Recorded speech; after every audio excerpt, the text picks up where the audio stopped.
नमस्कार, आप देख रहे हैं एनएमएफ न्यूज। आपके साथ मैं हूं भुवन शर्मा। एक बड़ी खबर, एक बड़ी डेवलपमेंट हुई है जो कि भारत नेपाल बॉर्डर पर हुई है। जी हां, सीमा पर कैसे बदलने जा रहा है पूरा सिस्टम और इस बदलाव की शुरुआत कहां से हुई, इस वीडियो में मैं आपको बताऊंगा। हर एक बारीक जानकारी आपको देंगे। उत्तराखंड के बनबसा से खबर है, जहां अब सिर्फ बॉर्डर नहीं बल्कि विकास का दरवाजा खुलने जा रहा है। उत्तराखंड के मुख्यमंत्री पुष्कर सिंह धामी शुक्रवार को बनबसा के गुदमी गांव पहुंचे थे। उसकी तस्वीरें आप देख रहे हैं। यहां भारत सरकार की महत्वाकांक्षी परियोजना है लैंड पोर्ट बनबसा का निरीक्षण उन्होंने किया। यह वही लैंड पोर्ट है जो आने वाले वक्त में भारत नेपाल रिश्तों का नया गेटवे बनेगा। दोस्तों, सीएम धामी का यह कहना है कि लैंड पोर्ट निर्माण से भारत और नेपाल के बीच न सिर्फ व्यापार बढ़ेगा बल्कि सीमावर्ती इलाकों में विकास और रोजगार के नए मौके भी बनेंगे। भारत सरकार की land ports authority of India इस प्रोजेक्ट को बना रही है। पहले चरण में 500 करोड़ रुपए की मंजूरी दी जा चुकी है। अब तक यहां की क्षमता करीब 2000 लोगों तक सीमित थी, लेकिन नए निर्माण के बाद यहां हर दिन 10,000 से ज्यादा लोगों की आवाजाही संभव होगी। लैंड पोर्ट क्या है, इसके बारे में हम आपको आसान भाषा में समझाएंगे कि इसका महत्व क्या है और इसके बन जाने से क्या क्या फायदे होंगे। अब यह बॉर्डर सिर्फ गेट नहीं रहा, ग्रोथ का गेटवे बनने जा रहा है। जी हां, कैसे ये भी बताएंगे। आधुनिक लैंड पोर्ट पूरी तरह से हाईटेक बनाया जाएगा, जहां कस्टम, सुरक्षा, व्यापार और इमिग्रेशन की सभी एजेंसियां एक ही कैंपस में काम करेंगी। यानी कि अब ना डबल जांच होगी, ना फाइलों का कोई फेर होगा। सब कुछ डिजिटल और ट्रांसपेरेंट सिस्टम से होगा। मुख्यमंत्री धामी ने कहा है कि यह परियोजना भारत नेपाल के बीच सहयोग और सीमा प्रबंधन में पारदर्शिता बढ़ाएगी और इससे सीमांत इलाकों का एक तरीके से कहें तो आर्थिक परिदृश्य पूरी तरह बदल जाएगा। स्ट्रैटेजिकली यानी रणनीतिक रूप से स्थित बनबसा लैंड पोर्ट जो है अब सीमा पार व्यापार को मजबूती देगा और यह कृषि और औद्योगिक उत्पादों के लिए एक औपचारिक और सुरक्षित प्रवेश द्वार का काम करेगा। इससे स्थानीय युवाओं को रोजगार के नए मौके भी मिलेंगे। अब सोचिए, जहां कभी सीमावर्ती गांव से लोग रोजगार की तलाश में बाहर जाते थे, अब वहीं से व्यापार और अवसरों की एक नई राह खुलेगी। किसानों और छोटे उत्पादकों को भी इस परियोजना से बड़ा फायदा मिलेगा। अब उनके उत्पाद सीधे नेपाल के बाजारों तक पहुंच सकेंगे, यानी कि परिवहन लागत घटेगी और उचित दाम मिलेंगे। लैंड पोर्ट बनने से व्यापार ही नहीं, भारत नेपाल के सांस्कृतिक और पर्यटन संबंध भी मजबूत होंगे। यहां पर सीएम धामी ने क्या कहा, यह जान लेना बहुत जरूरी है, क्योंकि भारत और नेपाल के बीच तो उन्होंने कहा रोटी बेटी का एक रिश्ता है। अब इसमें विकास की डोर भी जुड़ जाएगी। प्रधानमंत्री नरेंद्र मोदी का उन्होंने आभार जताया और अधिकारियों को यह निर्देश दिए कि निर्माण कार्य तय समय पर पूरे हों। धामी ने टनकपुर में शारदा कॉरिडोर परियोजना का भी निरीक्षण किया और कहा कि आने वाले वक्त में शारदा कॉरिडोर धार्मिक पर्यटन का प्रमुख केंद्र बनेगा। साथ ही चंपावत में पंतनगर की तर्ज पर एक नया कृषि विश्वविद्यालय खोला जाएगा। यानी तमाम घोषणाएं, तमाम ऐलान सीएम धामी ने बनबसा पहुंचकर किए ताकि किसानों को आधुनिक तकनीक से जोड़ा जा सके। इन सब पर बाद में बात करेंगे, लेकिन प्रमुख मुद्दा है लैंड पोर्ट का, जो कि एक तरीके से जिसको कह सकते हैं कि ड्राई पोर्ट, जो कि जमीन पर एक बंदरगाह का काम करता है। सवाल यह कि क्या उत्तराखंड का बनबसा भारत नेपाल की सीमाओं को विकास के पुल में बदल देगा? क्या यह लैंड पोर्ट सिर्फ व्यापार का नहीं बल्कि विश्वास का केंद्र भी बनेगा? कई तरह के सवाल हैं, लेकिन उन सवालों के जवाब हम आपको इस वीडियो में देंगे। चलिए ग्राफिक्स के जरिए एक एक करके जान लेते हैं पूरी डिटेल में यह मामला क्या है और इससे फायदा क्या होगा और कितना बड़ा कदम धामी सरकार का है भारत नेपाल बॉर्डर पर। चलिए ग्राफिक्स में देखते हैं। परियोजना की मुख्य जानकारी से शुरुआत करते हैं। परियोजना का नाम है बनबसा लैंड पोर्ट और जगह है चंपावत जिले का बनबसा। इसकी लागत है करीब 500 करोड़ रुपए, यानी कि बड़ी लागत है और बड़ा निर्माण होने जा रहा है और अभी यह निर्माणाधीन प्रोजेक्ट है।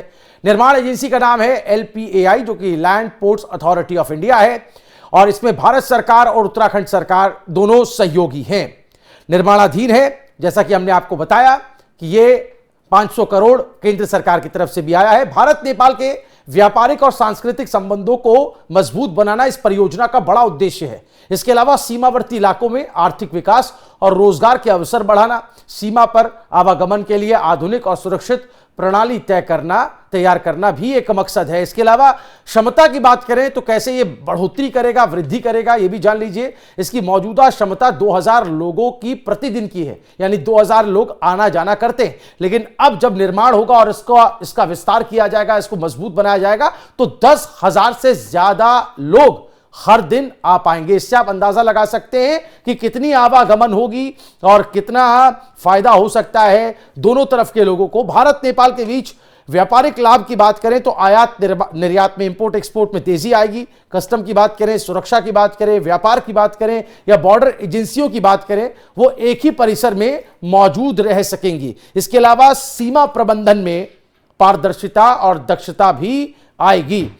और एक जो सबसे महत्वपूर्ण बिंदु है वो किसानों और स्थानीय उद्योग को फायदे का है, और इससे जाहिर है कि किसानों को सीमा पार जो है वो बाजार उपलब्ध हो पाएगा और आसानी से वो अपना माल इधर उधर भेज सकेंगे। उचित दाम और नए रोजगार के अवसर मिलेंगे। कृषि और औद्योगिक उत्पादों के लिए औपचारिक प्रवेश द्वार होगा। वहीं पर्यटन और सांस्कृतिक प्रभाव की बात करें तो भारत नेपाल के बीच पर्यटन और सांस्कृतिक आदान प्रदान को बढ़ावा मिलेगा। रोटी बेटी का संबंध है जो और मजबूत होगा। इसके अलावा शारदा कॉरिडोर की बात हमने आपको बताई, धामी जी ने की। धार्मिक स्थल के रूप में इसको विकसित करने की बात की जा रही है। बहुत ही महत्वपूर्ण है वहां पर जो धार्मिक प्रभाव है इस चीज का। अब नई घोषणा क्या है ये जान लीजिए। चंपावत में पंतनगर जैसा कृषि विश्वविद्यालय जल्द खुलेगा और इसका उद्देश्य किसानों को तकनीकी और वैज्ञानिक सुविधा देना होगा। लैंड पोर्ट के अलावा एक बड़ी घोषणा जो हमने आपको बताई। लेकिन फिलहाल हम आपको यह भी बताते चले कि लैंड पोर्ट क्या होता है। लैंड पोर्ट अक्सर कई लोग नहीं समझते हैं। जैसा कि हमने बताया, जमीन पर बंदरगाह इसको कहते हैं। सड़क आधारित सीमा पार एक व्यापार केंद्र होता है। आप तस्वीर भी स्क्रीन पर साथ में देख रहे हैं। कुछ इसी तरीके का एक बंदरगाह जमीन पर होता है। ये सभी कस्टम, सुरक्षा और व्यापार एजेंसियों के लिए एक ही जगह पर सुविधा देने का काम करते हैं। और इसके बन जाने से उसका मकसद जो है वो सुरक्षित, तेज और व्यवस्थित सीमा पार आवागमन और व्यापार को आसान बनाना है। अब लैंड पोर्ट केवल माल ही नहीं के लिए इस्तेमाल होता है, मतलब सामान ही, गुड्स ही इधर उधर नहीं होते हैं, बल्कि लोगों के आने जाने के लिए भी एक गेटवे का काम करता है। इसके अलावा व्यापार में तेजी आती है, जैसा कि हमने आपको बताया। इंपोर्ट एक्सपोर्ट आसानी से और बहुत जल्दी हो जाता है। ये दोनों देशों के बीच लैंड पोर्ट होने के फायदे हैं। सीमा प्रबंधन में पारदर्शिता आती है। कस्टम और सुरक्षा विभाग एक ही जगह पर काम करते हैं। स्थानीय किसानों और उद्योगों को फायदा होता है। उत्पाद सीधे सीमा पार बाजार में पहुंच पाते हैं। परिवहन लागत में कमी आती है। सामान ले जाने का खर्च भी कम होता है। तो आपको बता दें, दोनों देशों के बीच लैंड पोर्ट होने के फायदे हमने आपको बताए। रोजगार के मौके किस तरीके से बढ़ेंगे, सीमावर्ती क्षेत्रों में नए रोजगार पैदा होंगे। दोनों ही देशों के जो बॉर्डर एरियाज हैं वहां पर लोग एक दूसरे देशों के काम कर पाएंगे। पर्यटन और सांस्कृतिक आदान प्रदान होगा। दोनों देशों के लोग आसानी से एक दूसरे देशों में घूम फिर सकेंगे। आर्थिक विकास की बात करें तो सीमा क्षेत्रों में नई दुकानें, उद्योग और सेवाएं बढ़ेंगी। मान लीजिए कि उत्तराखंड के किसान अपने सब्जी या फल नेपाल भेजना चाहते हैं। पहले समय लंबा लगता था, अब उस वक्त ज्यादा खर्च भी होता था, लेकिन लैंड पोर्ट से सीधे और तेज रास्ते से माल भेजा जा सकेगा। यह हमने आपको आसान भाषा में ये उदाहरण के साथ बताया। सही दाम और कम लागत में व्यापार किस तरह से होगा ये भी हमने आपको बताया। तो ये लैंड पोर्ट क्या है और इसके फायदे क्या हैं, और अगर ये बन रहा है, इसको और ज्यादा विस्तार दिया जा रहा है भारत नेपाल बॉर्डर पर उत्तराखंड में बनबसा में, जिसके लिए मुख्यमंत्री पुष्कर सिंह धामी ने खुद यहां से तमाम बातें की हैं। आइए आपको सबसे पहले मुख्यमंत्री पुष्कर सिंह धामी का बनबसा पहुंचकर दिया गया वो बयान बताते हैं जो उन्होंने लैंड पोर्ट को लेकर दिया है। में हमारे प्रधानमंत्री आदरणीय मोदी जी के नेतृत्व में 500 करोड़ रुपए से अधिक की स्वीकृति इस पूरे निर्माण कार्य के लिए यहाँ पर हुई है।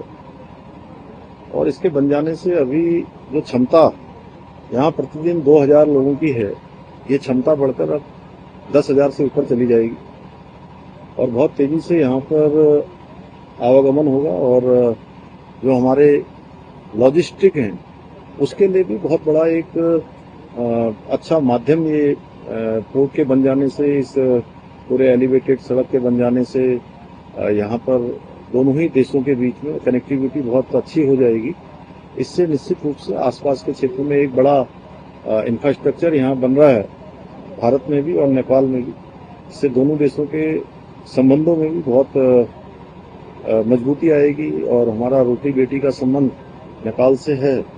इस सीमांत क्षेत्र में इस प्रकार की कनेक्टिविटी बढ़ जाने से जो अन्य मार्ग, छोटे छोटे मार्गों का जिन व्यापारियों को करना पड़ता था, आना जाना पड़ता था, कठिनाइयों का सामना करना पड़ता था, यहाँ पर अब आसानी से लोग आ जाएंगे और बहुत आसान यहाँ पर कनेक्टिविटी हो जाएगी।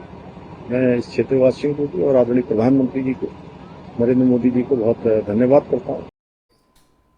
तो सुना आपने सीएम धामी ने जिस तरह से कहा कि 500 करोड़ की स्वीकृति केंद्र की तरफ से हुई है और वो खुद निरीक्षण करने पहुंचे थे कि कितना काम हुआ है और किस तरह से काम हो रहा है। अधिकारियों ने उन्हें हर एक बारीक जानकारी वहां पर दी है। मैं फिर कह रहा हूं आपसे कि भारत और नेपाल के बीच, खासतौर पर उत्तराखंड की जो सीमाएं हैं, वहां पर रोटी बेटी का संबंध स्थापित है और आज से नहीं, बरसों पुराना, ये सदियों पुरानी ये सभ्यता, एक संस्कृति दोनों देशों के बीच की है। इसको कैसे प्रगाढ़ किया जाए उस मोर्चे पर और इन दोनों देशों के बीच कैसे व्यापार बढ़े और लोकल लेवल पर कैसे लोग एक दूसरे के साथ सांस्कृतिक, धार्मिक, आर्थिक तौर पर जुड़ पाए, इसको लेकर के ये मकसद है इस लैंड पोर्ट को बनाने का। और अगर ये बन जाता है तो उससे कितना फायदा होगा, इसकी जानकारी हमने आपको एक एक करके बारीकी से दी। इस बारे में आपका क्या कुछ कहना है जरूर कमेंट कीजिएगा। इस वीडियो को ज्यादा से ज्यादा शेयर करें। देखते रहिए एनएमएफ न्यूज।